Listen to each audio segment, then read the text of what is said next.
Muy buenos días a todas, a todos, a todes. ¿Cómo se encuentran? Bienvenidos a nuestro programa semanal de autoconocimiento sobre necesidades humanas y metanecesidades. El día de hoy vamos a estar trabajando la necesidad de expresión junto a Charo Cerquera de Paidogogi. Ahorita ya me corregirá si lo estoy pronunciando adecuadamente. Entonces, Charo es pedagoga teatral con más de 15 años de experiencia en docencia y diseño curricular. Puchica, casi entraba lenguas aquí. Enfocado al desarrollo de competencias y habilidades para la vida a través de estrategias del arte escénico, licenciada en arte dramático y magíster en estudios avanzados de teatro, apasionada de la enseñanza del teatro contextualizado y articulado al entorno sociocultural de los estudiantes. Entonces, vamos a estar con una persona con mucho recorrido en temas y análisis, investigación de la expresión, y vamos a estar hablando en este episodio acerca de esta necesidad tan importante para nosotros como seres humanos, y que ustedes también se comiencen a preguntar cómo se expresan, cómo satisfacen esta necesidad y cómo le permiten satisfacérsela a los seres que aman y quieren. Vamos a invitar ya a Charo en este momento y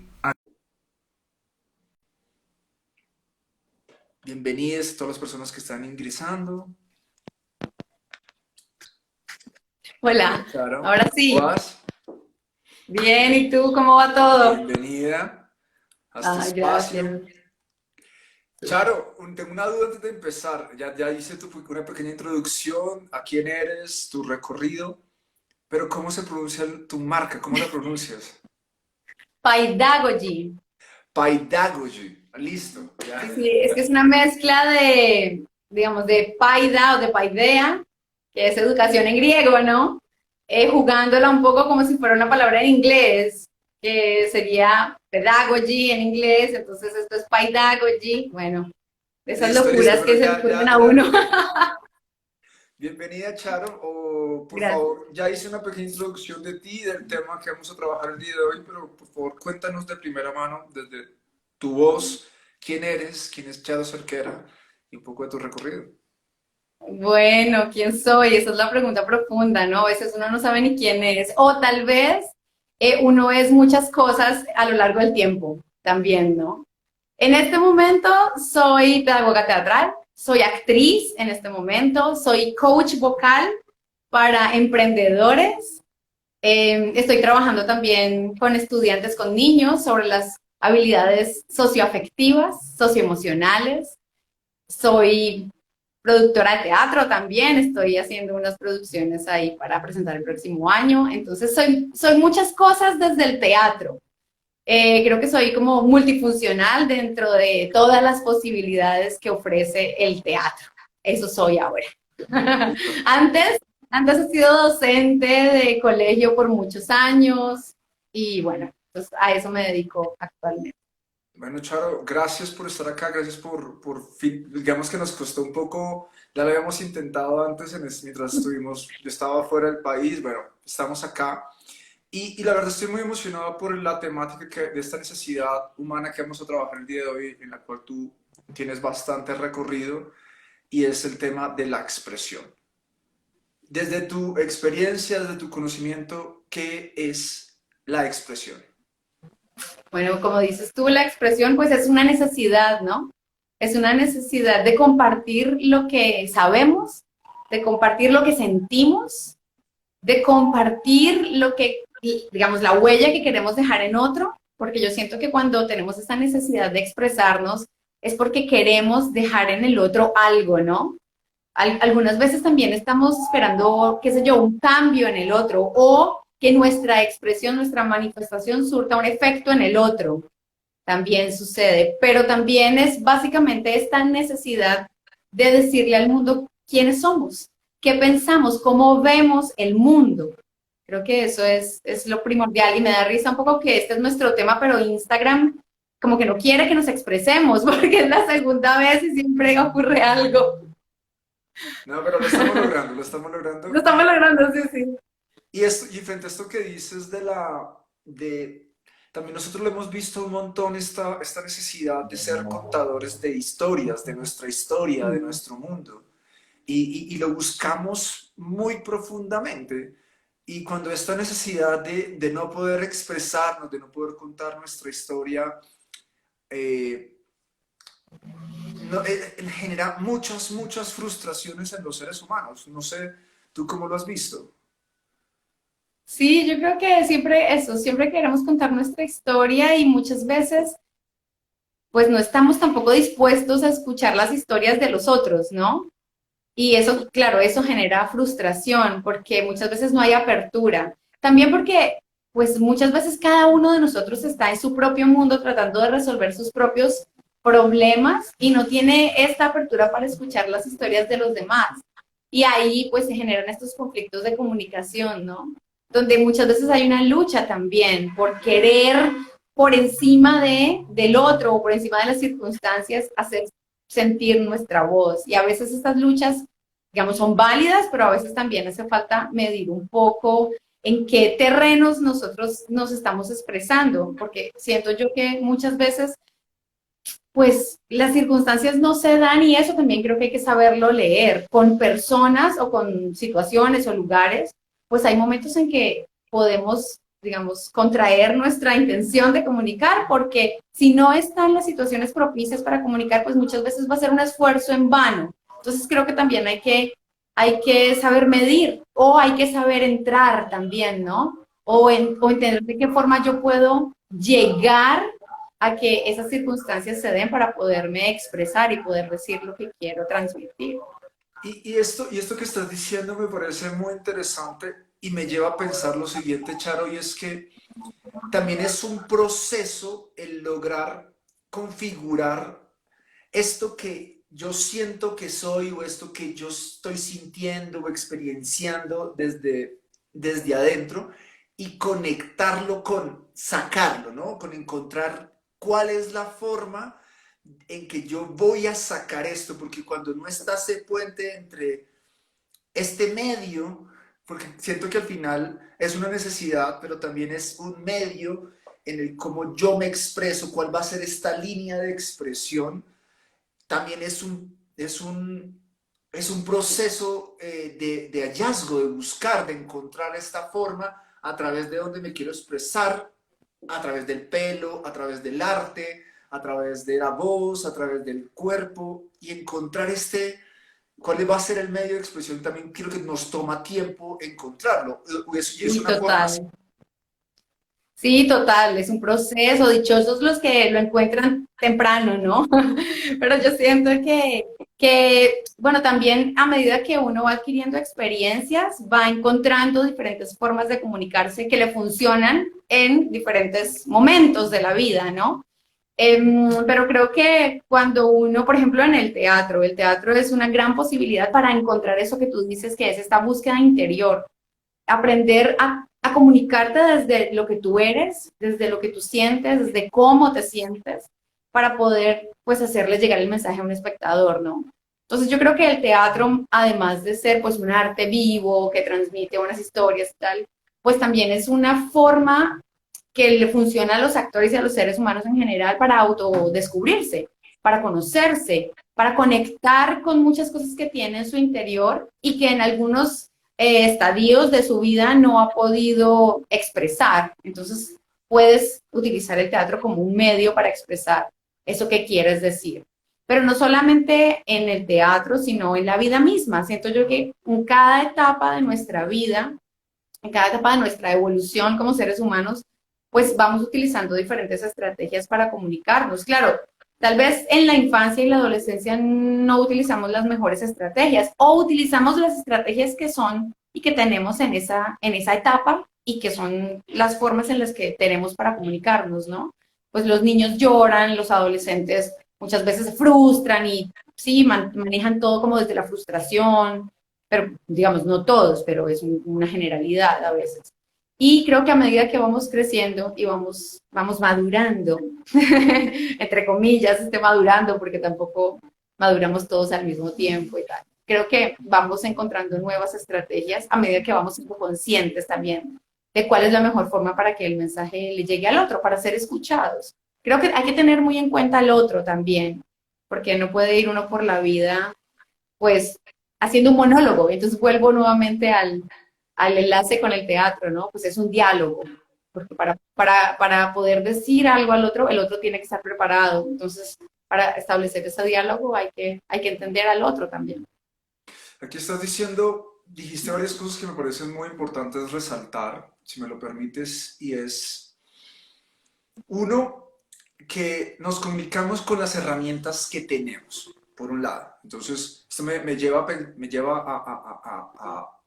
a poner sobre la mesa la conversación que estas herramientas deben ser formadas, o sea, tienen que ser instauradas. Si mi entorno o los espacios que yo tengo de formación no me enseñan a comunicar mis necesidades, a expresar lo que yo siento, y no hay estas herramientas, pues yo no tengo acceso a ese recurso para comunicarme y por lo tanto, o para satisfacer X necesidad o historia que necesito contar, y empieza a haber frustración. Y entonces ahí toca empezar a explorar en otros lugares porque mi entorno no me lo ha entregado, no me ha entregado estas herramientas, y tengo que empezar a buscar otros lugares y salir de mi entorno a buscar otras herramientas para sacar esto que quiero contar y que no he podido. Porque, porque me llevas a pensar que hay muchos entornos donde ciertos estímulos internos, ciertas emociones no son permitidas. Y hay cosas que no, estos críos, dependiendo del entorno donde crezcan, no pueden sentir o no pueden hablar, no pueden comunicar esto, y deben recurrir a otros lugares para poderles dar espacio. Y ahí es donde espacios como el teatro, el arte, digamos, de pintura, de música, empiezan a volverse lugares de refugio para estas necesidades y estas historias que no pueden ser cortadas de forma saludable en estos entornos. ¿Cómo sientes esto que estoy compartiendo sobre la mesa? Claro, claro. Ahí hay una cosa muy importante, ¿no? Que tradicionalmente el arte siempre ha sido un espacio de libertad, de liberación de emociones, de pensamientos, de sensaciones. Y en la escuela, por ejemplo, generalmente es el único espacio que tienen los niños para manifestarse realmente, para manifestar su sentir. Porque en los otros espacios en la escuela es solamente de, digamos, adquirir el conocimiento y expresar lo que se debe decir o la respuesta correcta, ¿no? En las otras asignaturas. Entonces, hay una cosa muy bonita que está sucediendo actualmente, que de hecho es algo que viene desde el año 2000, como una revolución educativa, pero ahora con la pandemia yo siento que ha estallado, que ha llegado con más fuerza y tiene que ver con la neuroeducación, porque es un llamado a que las escuelas tienen que empezar a conectar emocionalmente con los estudiantes, tienen que despertar sus emociones, tienen que permitirles sentir para poder aprender. Si no hay aprendizaje, si no hay emoción, no hay aprendizaje, dice Francisco Mora, un neuroeducador, un neurocientífico. Entonces, siento yo que ahora, con estos no nuevos, porque digamos vienen desde hace tiempo, pero ahora tienen mucha más fuerza y han llegado a muchas más instituciones educativas y realmente están permeando más la escuela, que es un espacio fundamental para la evolución humana, porque pasamos muchas horas en la escuela y antes no nos permitían expresarnos en la escuela emocionalmente. En cambio ahora hay todo una importancia, una necesidad de empezar a desarrollar las habilidades socioemocionales en la escuela. Y más ahora con la etapa tan larga de confinamiento que se ha vivido, donde los niños que están saliendo ya no saben cómo comportarse entre comillas, sobre todo cómo relacionarse con los demás, porque se ha perdido un poco esta fluidez social, ¿no? Y muchos niños pequeños criados en cautiverio, como digo yo, ahora están saliendo a los parques y hay como un descontrol o hay un miedo. Entonces, definitivamente, el empezar a fortalecer las habilidades socioemocionales, el empezar a trabajar el autoconocimiento, digamos, el descubrir tus emociones, el gestionar tus propias emociones desde la infancia, pues es muy importante y eso es un tema que no se hablaba antes, ¿no? Antes había mucha insistencia en que los niños no tienen por qué llorar, y que no pueden expresar sus emociones. En cambio ahora hay un llamado a la reflexión sobre las emociones, sobre cómo te sientes y cómo puedes gestionar eso que estás sintiendo, porque también es importante poder encontrar soluciones al respecto, pienso yo. Totalmente, creo que aquí a los formadores y a las personas que están en todo el proceso de pedagogía, eh, pues uno revisar los impactos de la crianza en cautiverio y cómo hay que darle solución a esto, creo que es una pregunta y es una temática que hay que, pues que los pedagogos tenemos que plantearnos y preguntar. Algo que también estabas diciendo que quisiera retomar, Charo, es el tema de, y lo veía hace poco en una de las clases de la universidad, era cómo les pedimos empatía a sujetos en años posteriores, ya en la adultez o en la adolescencia tardía, de que tienes que ser empático. Pero es una incongruencia esta solicitud de que tú seas empático con las necesidades de otros y las emociones de otros cuando este crío no ha recibido esto, ¿cierto? No ha habido un otro con la suficiente capacidad de leer los ritmos, leer las necesidades, las emociones de este crío y no generó esta formación desde el ejemplo de la empatía. Este crío no se siente merecedor de ser visto, de ser reconocido en sus necesidades, no tiene espacio para la expresión y cuando expresa sus necesidades o sus emociones o sus intereses es privado de ellas o es normalizado y después cuando este crío pues ha recibido es que pues yo no fui visto, no existe un otro, ahora tengo que, usted me está pidiendo que yo sea empático con los demás cuando por años no he sido visto. Entonces, te quería poner ese tema porque siento que se va a conectar con algo más adelante y lo tocaste también anteriormente y quisiera que profundizáramos en eso. Sí, eso es muy importante porque, bueno, los seres humanos aprendemos por imitación. Definitivamente la primera infancia hasta los 7 años es una etapa en que aprendemos desde lo que vemos, desde nuestro entorno, nuestra familia, lo que tenemos más cercano. Incluso desde la tele, los niños todo el tiempo están absorbiendo la información y lo están replicando en casa y lo están replicando con los demás. Hay otra cosa que los niños tienen, además de imitar lo que observan, es que tienen naturalmente un espíritu altruista, un espíritu de ayuda. Hay varios experimentos desde la neurociencia que demuestran cómo el espíritu de los niños es altruista y realmente son empáticos con el otro. Cuando un niño de 2, 3 años ve que otro llora, el niño realmente lo siente, no lo entiende, pero entiende que el otro está sufriendo, porque él también ha sufrido, pero esto yo siento que se va perdiendo. Yo siento que nosotros traemos esa información, pero des, nos la van como Desnaturalizando. dominando, como desvaneciendo, esa es la palabra, eso es algo que se va desvaneciendo en la infancia. Entonces, es algo que hay que tener muy presente. Y también vuelvo al tema del ejemplo, ¿no? De si nosotros no conectamos con nuestros niños, si nosotros no destacamos sus emociones, si nosotros no gestionamos nuestras propias emociones y no reconocemos cómo nos estamos sintiendo y no reconocemos frente a ellos que, hombre, que nosotros como padres también nos equivocamos y también tenemos momentos de salirnos de nuestras casillas, pero enseñarles que también podemos gestionarlas, que también podemos reflexionar sobre eso para ser un poco mejor cada día.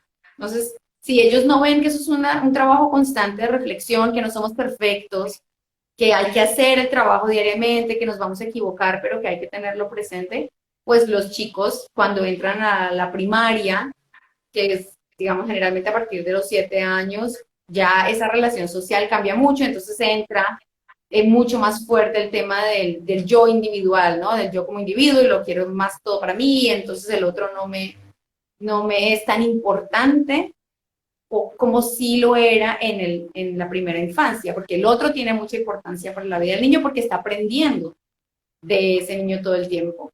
Mientras que ya después de los 7, ya el chico se está construyendo como un yo individual y ya la imitación no hace parte de su, no está tan presente en su aprendizaje, en su etapa de desarrollo.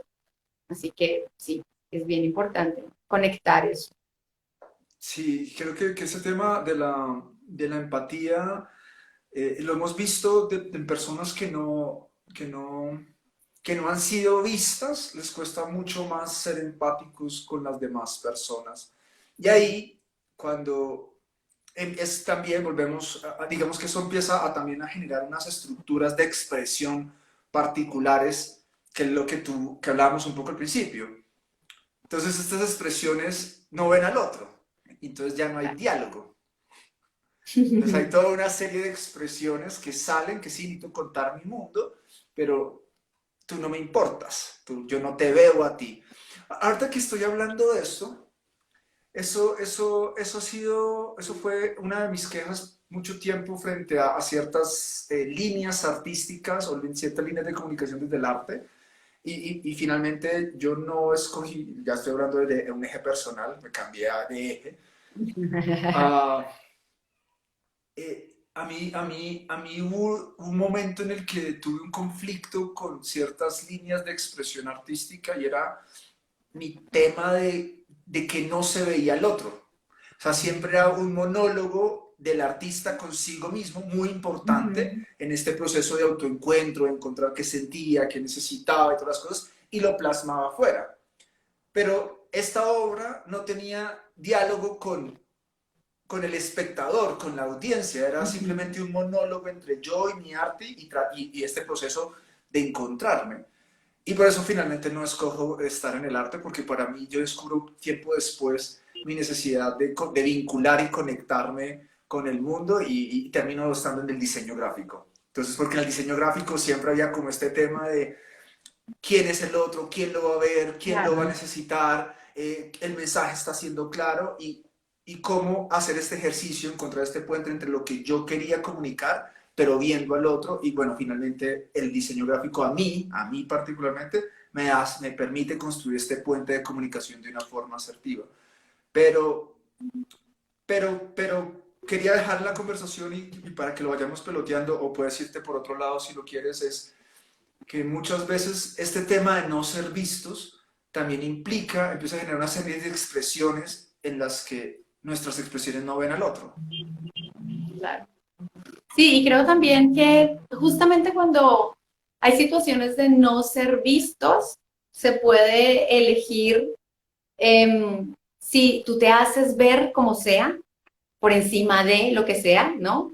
Como algunos artistas como de los años 70, el performance, ¿no? Que era por encima de lo que sea, yo voy a mostrar mi trabajo como me gusta y es mi posición y es lo que yo soy y de esta forma lo hago y no me importa el otro, no me importa el público. Si tengo la posibilidad de exponer lo que pienso, lo expongo y ya, sin importar, ¿no? Por encima de. Y el otro es, la otra opción es pues no expresarme, es mantener como en un bajo perfil, que bueno, generalmente en el arte no pasa porque justamente el arte es una manifestación, es una expresión. Pero sí hay situaciones en que hay personas que no eligen expresarse, sino que eligen sobre todo como mantenerse en las sombras, ¿no? Pero volviendo al tema de los artistas, creo que ahí es donde también tiene que ver con la madurez y con el objetivo. Porque no sé hasta dónde no es válido que en alguna etapa de la vida los seres humanos en general o los artistas en particular tomen esa decisión de me voy a expresar por encima de lo que sea. Si siempre han sido invisibilizados y llega un momento en que dicen, pues me voy a hacer escuchar, ¿sí? Creo que también es una etapa de ese proceso.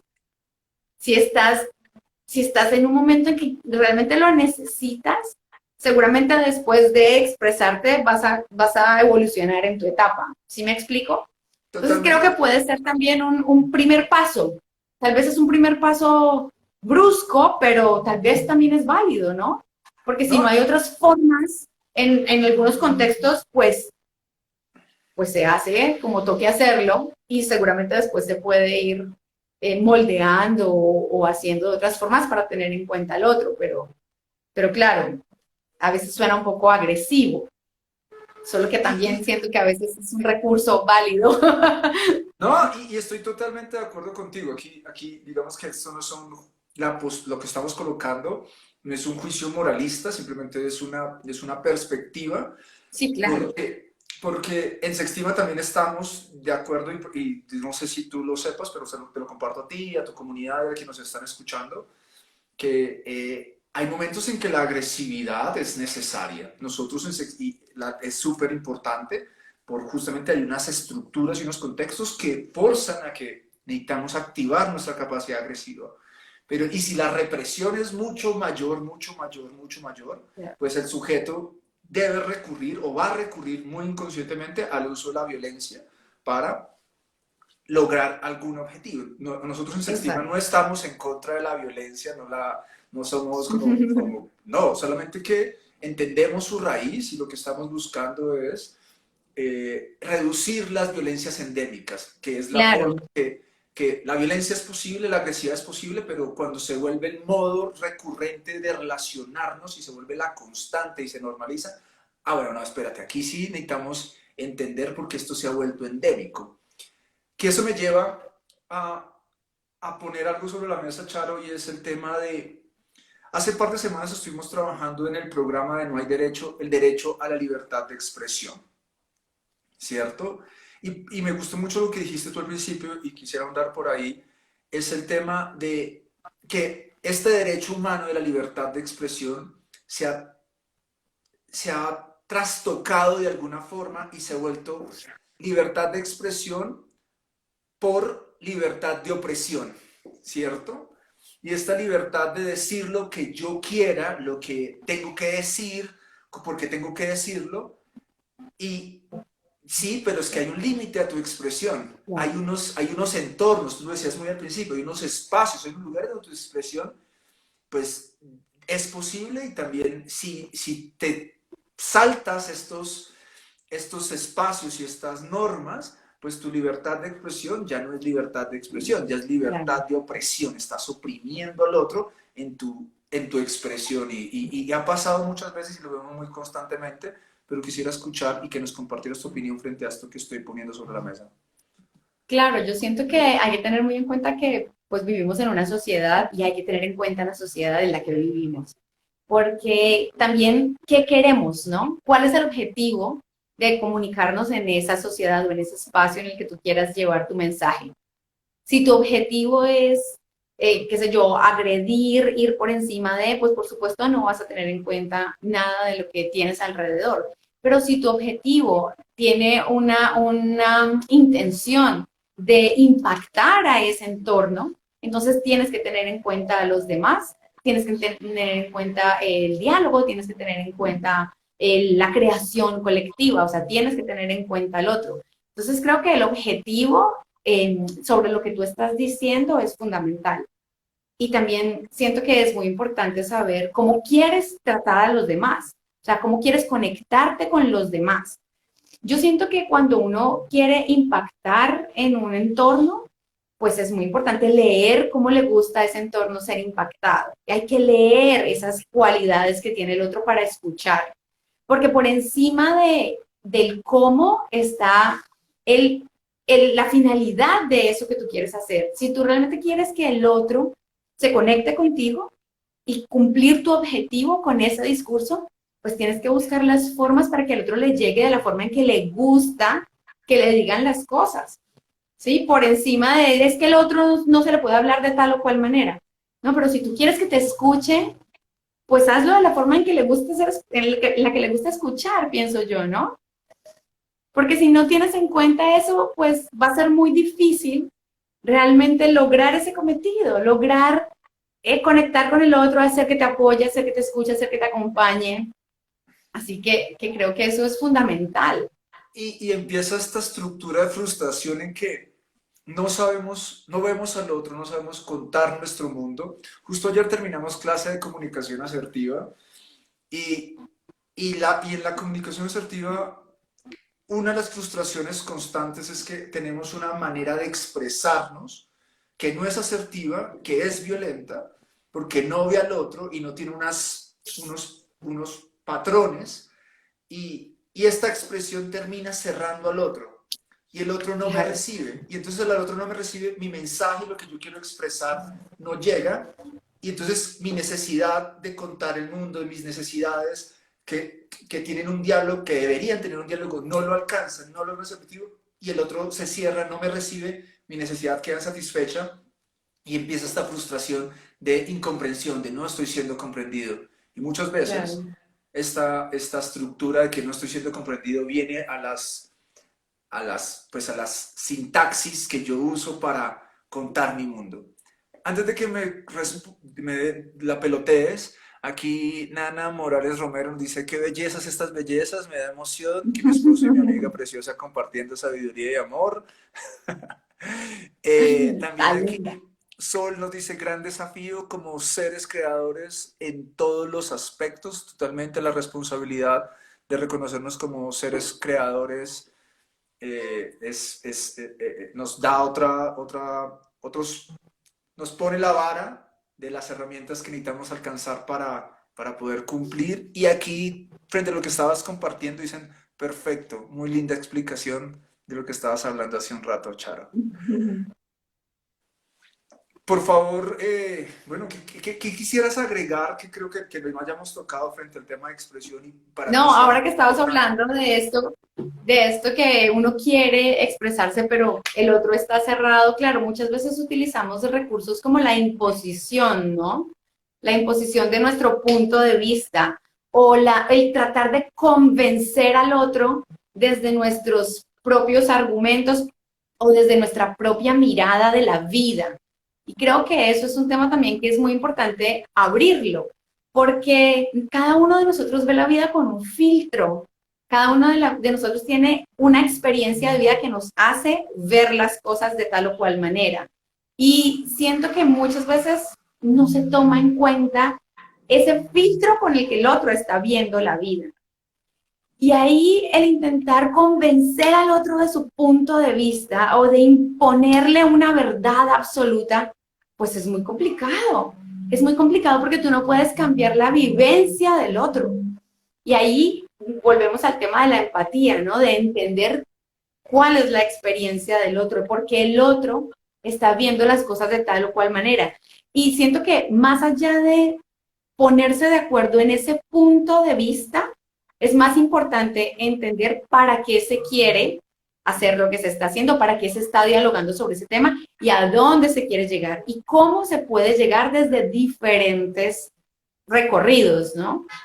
Porque muchas veces en las conversaciones de pareja o en las relaciones de familia o de amigos, pues lo más importante no es que tengan la razón, ni que el otro le dé la razón, ¿no?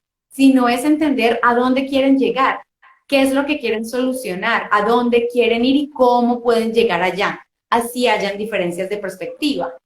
Entonces creo que también es importante como soltar el poder, en ese sentido, soltar el poder de la verdad, porque no hay verdades absolutas, sino que, bueno, ¿qué queremos hacer con esto que tenemos? ¿A dónde queremos ir? ¿Cómo podemos gestionarlo?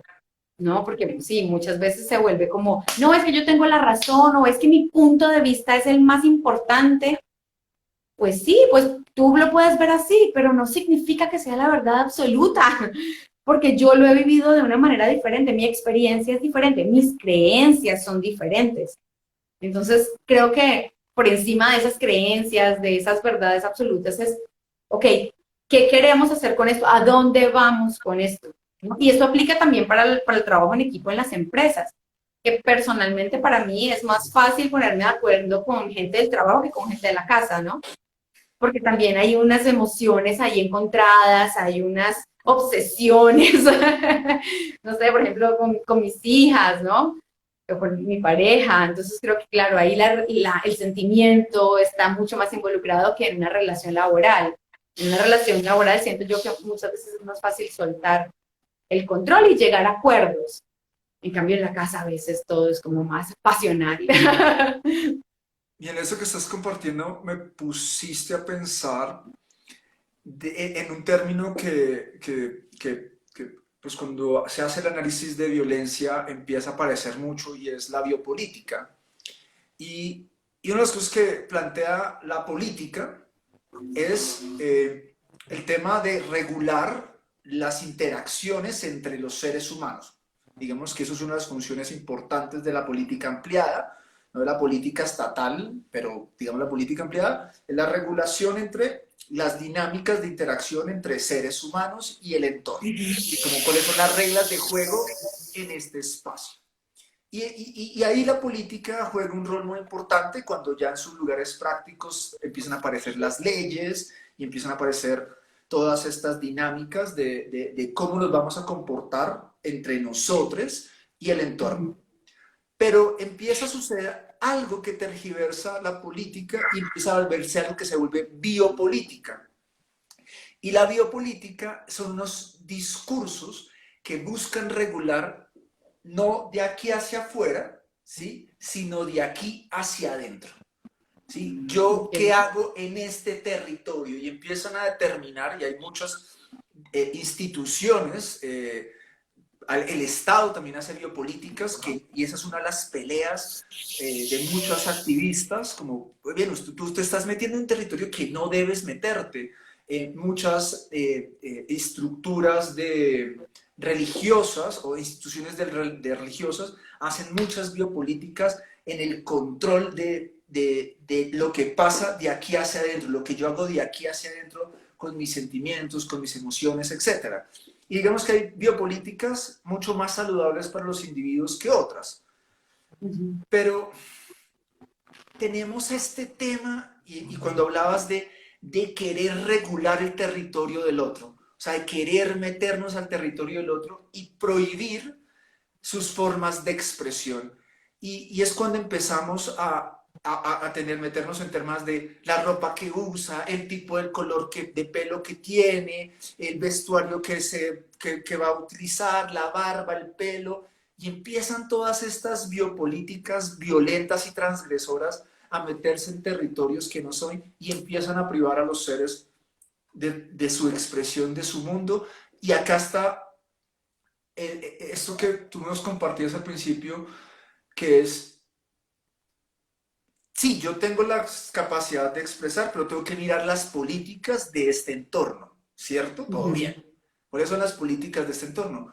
Pero tú no te puedes meter a regular y hacer una biopolítica ni en mi pelo, ni en mi cuerpo, porque yo no te estoy transgrediendo. Pero este tema de biopolíticas transgresoras es muy fuerte y pasa mucho más, y lo hemos visto muy fuerte en algunas regiones de Latinoamérica y sobre todo en algunos clústeres donde ciertos tipos de expresión desde mi territorio son invalidadas y no son posibles. Y eso es muy fuerte. No sé tú cómo hayas visto este tema desde tu campo.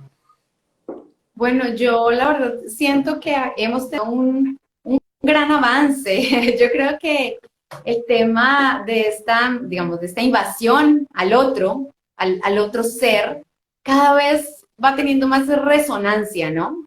Creo que todas las campañas que se han hecho desde los activistas de empezar a darle voz y voz y más voto a las mujeres, por ejemplo, hace que las niñas ya tengan mucho más claro que cada una puede ser lo que quiera ser, ¿no? Que puede ser independiente, que puede pintarse el pelo como quiera, que creo que en el tema de las mujeres, por ejemplo, por lo menos las nuevas generaciones, creo que hay un porcentaje mayor que ya vienen con más conciencia de esto, ¿no? De que no deben permitir ser transgredidas. Y eso a mí me da tranquilidad, de alguna manera, o sea, me da esperanza de que cada vez más estas nuevas formas van a tener eco. Por supuesto, todavía hay, como dices tú, en Latinoamérica pues todavía hay mucha transgresión, todavía hay mucha agresión al individuo. Se cree todavía que se puede incidir en estas cosas que a mí me parecen que son parte de la individualidad. O sea, a mí no me cabe en la cabeza que yo tenga que decirle al otro cómo se viste, cómo se peina, o sea, para mí eso es como impensable ya, ¿no? En pleno siglo XXI, pero saber que todavía sucede, y no solamente esto, que hay cosas todavía que las mamás les dicen a los niños como, los niños no lloran, eso es para las niñas. O sea, yo el otro día lo escuché en el parque y yo decía, yo no podía creer que todavía hubiera mamás que le digan eso a sus hijos, porque siento que hemos avanzado tanto en estos temas de las diferencias de género, de las diferencias de sentir, que para mí es algo que ya no debería estar sucediendo, pero bueno, tristemente todavía sucede. Solo que creo que ahora tenemos mucho más, pues creo que también gracias a las redes sociales hay mucha más información al respecto y esto ha generado mayor eco en los seres, ¿no? En general. Así que yo creo que las nuevas generaciones van a ser más afortunados que nosotros y que esto va a tener mayor impacto. Sí, y creo que estos espacios de poder tener estos momentos de conversación y hablarlo y poner estos temas de, bueno, hasta dónde va la expresión que no invalida al otro, que no lo transgrede, pero hasta también qué lugar tú no te puedes meter a invalidarme o a decirme cómo tengo que expresarme, ¿cierto? Y eso es uno, o Sí, sea, el tema de mi género, el tema de mi sexo, el tema de mi pelo, el tema de mi expresión de identidad, todas esas clases de cosas, pues son mi territorio, o sea, total. Mira que ahora que estoy siendo coach de emprendedores, ¿no? Que muchos emprendedores quieren pues aprender a hablar frente a la cámara para poder vender sus productos, porque ahora, por supuesto, los medios digitales han cogido mucha fuerza y necesitan poder conectarse con su audiencia a través de las pantallas y que es un territorio inexplorado, que mucha gente le tiene mucho miedo. Entonces, estas capacitaciones que estoy haciendo son personalizadas justamente porque, pues porque cada quien tiene su propio sentir y cada quien tiene su propia chispa para poder hablar frente a la cámara. Y haciendo investigación me daba cuenta que había muchos expertos en oratoria o en hablar frente al público que tienen unos parámetros muy delimitados sobre este tema de la expresión, ¿no? Y yo les y porque algunos me decían, no, pero es que, bueno, entonces no me puedo mover tanto porque la cámara, ¿no? Como que todo está muy limitado. Y justamente yo siento que en este momento lo que más se busca es ser auténticos, ser naturales, ser nosotros, comunicarnos desde nuestra verdad, desde lo que somos realmente, para poder conectarnos con los demás. Entonces también ahí, en ese tema de cómo nos expresamos frente a la pantalla, muchas veces hay pequeñas agresiones al respecto, porque entonces se está tratando de manejar como una misma cuadrícula, ¿no? De cómo tenemos que mostrarnos frente a la cámara para poder conectar, para poder vender, ¿no? Y creo que también en la medida en que sepamos ser auténticos en esto, pues primero marcamos la diferencia y segundo, pues nos conectamos como realmente somos. Y creo que eso es bien importante en este momento en que todo, pues tantas cosas son virtuales. claro, pero me llevas a pensar lo siguiente, y es que creo que es un equilibrio entre mi verdad, lo que yo siento, soy, cómo me expreso, pero también quién tengo al frente, que creo que lo hemos hablado a lo largo de este episodio, ¿no? Porque volvemos, si también yo no entiendo quién tengo al frente y esta necesidad de expresión se vuelve unilateral, solamente lo que yo quiero y no te veo y no entiendo también los códigos de este espacio y de este lugar, pues mi mensaje no va a llegar, va a ser posible, no tiene posibilidad de llegar. Entonces, a mí creo que también es un tema de equilibrio en este diálogo, Total. el tema de la expresión.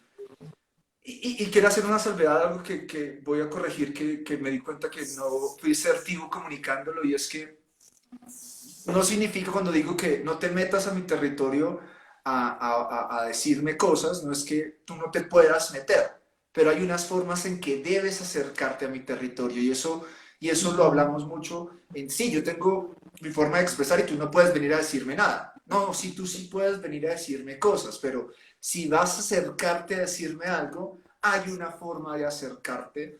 Si me quieres Claro. a expresar esto que tú sientes, y que tú que crees, pues sí, me lo puedes decir, pero acércate de una manera en que me reconozcas, en que me visibilizas y me respetas mi territorio y vamos conversando. Porque cuando te Claro que era lo que acercas, decíamos, ajá, que libertad era de lo que decíamos expresión, al inicio, exacto. libertad de expresión, y ya si te puedo decir lo que sea sin respetarte, sin reconocerte, pues se vuelve libertad de opresión. Y esto, Claro. Charo, que por ejemplo, ayer vi, vi un meme que creo que está muy no un meme, una frase que me parece que está muy a la par de lo que estamos hablando, y es que dice lo siguiente, dice, la homofobia, el machismo y el racismo no son tu opinión, ni tu criterio, ni tu parecer, ni tu punto de vista. O sea, no son formas de libertad de expresión, son formas de odio y discriminación que atentan contra los derechos humanos. Y el deber de la educación y los pedagogos es trabajar para reducirlas. Uy, total. Total, porque creo que son temas que hay que empezar a trabajar en la escuela. Hay que empezar a visibilizar que nosotros necesitamos conectarnos como seres humanos, más allá de nuestro color de piel, más allá de todas esas cosas que acabas de mencionar, que, o sea, mencionarlas me parece redundante, pero tenemos que empezar a fortalecer estas habilidades sociales, esta capacidad de conectarnos con el otro más allá de su ubicación geográfica. Tenemos que empezar a reconocer al otro por quién es, por sus cualidades, por lo que aporta a la sociedad, por lo que aporta a la escuela. Es que me parece que es un tema que yo creo que esto es algo tan viejo que vienen mencionándolo hace tanto tiempo y que todavía sucede y que la escuela a veces está un poco dormida en ese tema, pero realmente hay que, o sea, hay que visibilizarlo, tiene que ser parte de la cotidianidad escolar, ser humanos. Desde la cotidianidad escolar, por ejemplo, el uniforme. Hay una de las cosas, por ejemplo, Charo, no sé si tú lo sepas, te lo comparto a ti, se lo comparto a la comunidad, es que una de las raíces de la violencia es que el sujeto que usa la violencia no tolera lo diferente. Y como no tolera lo diferente, recurre a la violencia para eliminar esa diferencia. Entonces, ¿qué es lo que nos cuenta un poco este patrón de la violencia? Es que el sujeto que usa la violencia no está educado en diversidad, en reconocer lo diferente, en reconocer la multiversidad que somos, y como no tiene opción de multiversidad, lo trastorna, lo afecta un montón, no puede gestionarla y debe recurrir a eliminarla. Y una de las cosas que a mí me parece incoherente en las instituciones educativas es el tema del uniforme. Porque justamente lo que hace el uniforme es destruir la diversidad. Claro, bueno, eso es un tema que para mí es un poco, bueno, de pensar, de reflexionar, porque, claro, yo que he trabajado en instituciones educativas donde el uniforme se ve como un elemento para fortalecer el sentido de pertenencia, ¿no? Y también para evitar discriminaciones sociales. Entonces, claro, al estar uniformados, los niños no tienen la posibilidad de comparar la ropa que usan, los zapatos, ¿sí? Claro, esto puede trabajar desde otro lado. Pero mírate lo que estás diciendo, eso es justamente evitar el conflicto. La diferencia, claro. No, y evitar el conflicto, porque justamente cuando no evitamos el conflicto, no generamos habilidades para su gestión. Claro, entonces, es como invisibilizarlo, ajá. Entonces, no, pues claro. No, evitémoslo, porque es que eso no va Evitémoslo. Evitémoslo, ¿no? Pues, ¿y cómo lo vamos a resolver? O sea, un conflicto más que resolver. No, muy difícil. Uniforme para todo el mundo. No, justamente es eso. Afrontemos el conflicto. Van a pasar estos conflictos y justamente desde el conflicto aprovechémoslo para construir herramientas que nos ayuden a darle forma y una transición a este conflicto de una manera más amorosa y más respetuosa entre todos. Pero es que si no lo podemos abordar, pues no se puede generar la herramienta. Y hay otras formas de generar pertenencia. O sea, total, eso iba a decir, total. Además, porque ahora pensando en la experiencia, ¿no? A la final, esos conflictos no se evitan. O sea, a la final los conflictos de ese tipo, los conflictos de comparación social, siempre salen. Porque puedes estar uniformado, pero a ti te recogen en un carro y a mí me recogen en otro. ¿sí? Mis cuadernos son de tal marca y tus cuadernos son del otro. O sea, tendría que ser realmente el colegio absolutamente gris para que no hubiese posibilidad de hacer comparaciones sobre el tema, por ejemplo, del estatus social, que es el tema que en algunos momentos ha salido a relucir y por eso el uniforme, ¿no? Para no comparar la ropa, por la marca, tal. Entonces, claro, al final no se cumple la tarea porque el tema sale por otros lados, sale por la lonchera, por si te dejan ir a la excursión o no, o sea, siempre va a aparecer. Entonces es Todo mejor estar aparece. preparados para gestionar el tema, claro. Y el uniforme, y hay otros lugares donde sí puede aparecer la política, pero es que el uniforme es una biopolítica. Entonces, al ser una biopolítica, estás privándome de mi expresión, de mi pelo, de yo que quiero usar, y puchica, esto empieza a haber incoherencia que van a tener unos efectos posteriores en mi capacidad de expresión y en las formas en las que nos relacionamos posteriormente porque no hemos sido vistos y no hemos tenido espacio para expresarnos desde esos detalles. Y ahora imagínate los adultos que usan uniforme en sus trabajos. ¿Cómo realmente están afectados en eso? Porque yo conozco muchos adultos que dicen, este uniforme es horrible, me siento horrible en esto, ¿no? Que también genera un montón de incomodidades. Y se supone que uno ya de adulto tiene la capacidad de decidir más que los niños, ¿no? Y todavía siendo obligados a utilizar esto. Bueno, Pero ahí políticas vamos a otra empresariales. cosa, ahí vamos a otra cosa y Nosotros. es que volvemos al tema del espacio, el lugar y una serie de cosas. Pero, y me encantó cuando tú dijiste que justamente el colegio, que es un espacio de, de reconocimiento, el único lugar que al estudiante muchas veces le queda es, para poderse expresar, es la clase de artes. Y, y debería ser, debería haber otra estructura. Y nuevamente, así una cosa es el mundo laboral, en el mundo laboral hay otras dinámicas, hay otras estructuras, esto es nosotros lo trabajamos un montón desde inteligencia relacional, porque pues hay algunas cosas que en algunas instituciones sí se requiere, pero el colegio para nosotros definitivamente no es una extensión del sistema de producción masivo de capital. Claro, digamos, lo vemos así, pero así fue creado Así fue también, ¿no? creado. Fue creado como una preparación para el mundo laboral, o sea, como la Sí, primaria creo que para, y por eso estamos proponiendo el un desligue, acompañamiento. ¿no? Ahí bien fuerte. Exacto. Claro, claro, que es lo que se propone con con los cambios de paradigma educativo, total, que es a lo que se apunta en la escuela del futuro o del presente, ¿no? Las nuevas escuelas, las nuevas metodologías del siglo XXI, lo que todo el tiempo están impulsando es esto, que los niños sean humanos, que desarrollen Seres su humanos, humanismo, no, su no, ser, que sean seres no sé, humanos y no no seres seres preparados para robots. el mundo laboral, o sea, desligar completamente eso, justamente porque lo que necesitan desarrollar son las habilidades para la vida, porque ya la vida misma le va a enseñar unas habilidades técnicas que necesita para su mundo laboral. Pero si nunca te formas como un ser humano, no llegas a ser humano cuando vas a empezar en el mundo laboral. Entonces, Y que es justamente... tenemos excelentes profesionales que no son seres humanos, ¿no? Que eso es otra Ay, cosa. sí. O sea, que este profesional está dirigido por un ser humano que no tiene la capacidad de ver al otro, que está frustrado en sus necesidades de expresión y coge este mundo, este profesional que es para garantizarse violentamente la resolución y corruptamente la satisfacción de sus necesidades humanas que no le han enseñado cómo resolver y cómo expresar.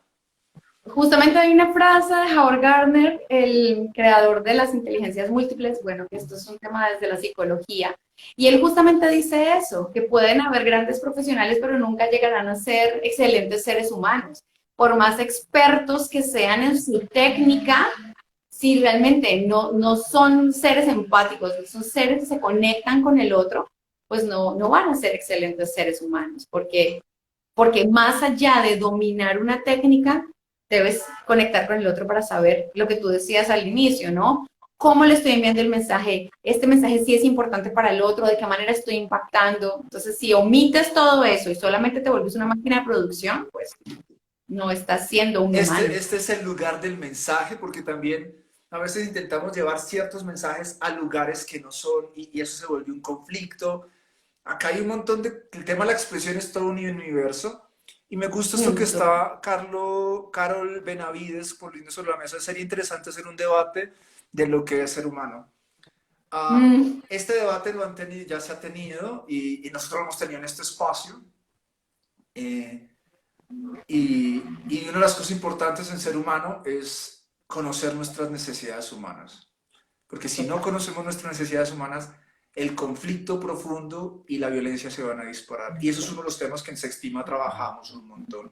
Enseñarles a los seres humanos qué es ser humano y una de las cosas importantes es que el ser humano, ustedes conozcan todas sus necesidades humanas. Y eso se trata justamente este programa que tenemos todos los viernes, que es el programa de autoconocimiento de necesidades humanas y metanecesidades. La pregunta que quisiera dejarlo el día de hoy a ustedes desde Sextima, y ya para cerrar este episodio, Charo, porque sé que tienes otros compromisos, es cómo nos expresamos. Ya yo internamente ese proceso, yo qué necesito para satisfacer de forma particular mi necesidad de expresión.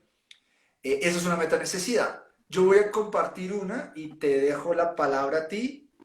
Y, por ejemplo, una de las formas particulares como a mí me gusta expresarme es a través de la docencia, de la formación. Es uno de los lugares en los que me expreso mi mundo, expreso mis investigaciones, lo que he descubierto, y es una de las formas, en este espacio se estima, es una de las formas en que me expreso. Y teniendo así el pelo bajito, me encanta tenerlo así, no sé, me gusta, me hace sentir Bueno, soy pedagoga, así que también comparto contigo el expresarme a través de la docencia. Y también he tenido, por ejemplo, conflictos con la expresión de quién soy yo desde mi cabello, desde mi pelo, ¿no? Volviendo un poco al tema de cómo nos tenemos que ver o cuál es la mejor forma de expresarnos frente a la cámara dentro de estos parámetros que algunas veces pueden ser cuadriculados, ¿no? De los entornos virtuales, en donde muchas veces entraba en conflicto con mi pelo.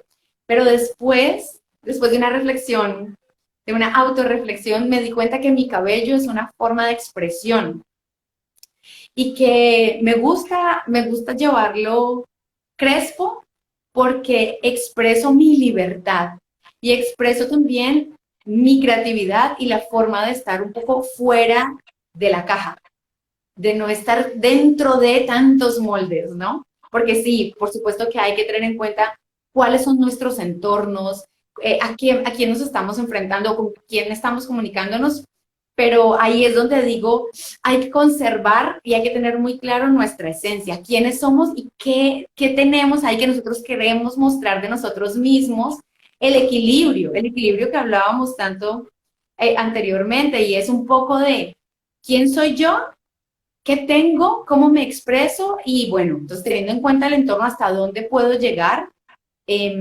para expresar lo que quiero, ¿no? Claro, pero yo, por ejemplo, concluí que en la docencia me puedo expresar con mi pelo crespo, que no es muy común porque todo el mundo va cepillado, pero yo quiero hacer esa diferencia, me porque no encanta. quiero estar completamente en la caja. Y bueno, entonces de esa forma también me expreso libremente, me expreso verdaderamente. Mm. Muchísimas gracias, Charo. ¿Dónde, dónde te pueden ubicar? ¿Dónde te pueden encontrar? ¿Qué servicios, digamos, ya para que la gente te conozca después de estas reflexiones, estas charlas? Y quiero decirte que he disfrutado mucho nuestra conversación del día de hoy. Ay, yo también estoy muy feliz de que haya Eh, salido. Aquí, por favor, para que les dejemos aquí también a las personas que nos van a escuchar, que nos escuchan en sincrónico y en diferido, dónde te pueden encontrar y qué servicios pueden encontrar desde tu lugar de profesión. Vale, bueno, mi Instagram es @paidagogy y en este momento estoy haciendo los talleres personalizados de coach para emprendedores, un poco para conectar con su discurso y poder transmitir su discurso a sus futuros clientes, a su comunidad. Este programa se llama Activa el poder de tu voz. que es un poco para todas las personas que quieran trabajar su discurso, que quieran hablar sobre sus temas empresariales o que quieran conectar con los demás. Y también tengo cursos para niños personalizados, pero esos son sobre todo presenciales, entonces para la gente de Panamá estoy haciendo un taller para fortalecer las habilidades socioemocionales a partir de los juegos teatrales. Y para los artistas escénicos, también tengo un taller que es la acción y la voz escénica, que está muy ligado a la expresión, pero en la escena, y cómo podemos transmitir nuestras intenciones verdaderamente para que el espectador se conecte con nosotros, porque todo el tiempo realmente lo que estamos buscando es conectar con los demás, ¿no? Ese es el objetivo primordial. Totalmente. No sé si escribí en tu Instagram, Paidagogy, que se escribe Sí, @Paidagogy, está perfecto. P-A-I-D-A-G-O-G-Y. Listo. Exacto. Entonces, Paidagogy, Paidagogy en Instagram. Ahí encuentran a Charo Cirquera. Y bueno, para estas personas que nos están escribiendo que tienen dificultades para expresarse, cuando tienen conflictos emocionales, que tienden a aislarse, a guardar silencio, bueno, te puedes acercar a Charo. No sé si tú puedas atender estas cosas, pero se estima muy bienvenida a los espacios de formación, de inteligencia relacional, de comunicación asertiva y de autoestima y autoconocimiento que tenemos para que puedas fortalecer estas estructuras previas y tengas maneras más herramientas y formas para abrirte con mayor seguridad al mundo. Entonces, gracias a todos los que se conectaron, gracias a quienes estuvieron acá, gracias a ti, Charo, bendiciones y prosperidad para ti, tu familia y los tuyos. Gracias. Y a todos ustedes que estuvieron acá hoy conectados. Nos vemos el próximo viernes en otro episodio del programa Necesidades Humanas y Metanecesidades. Bendiciones. Chao, chao. Chao.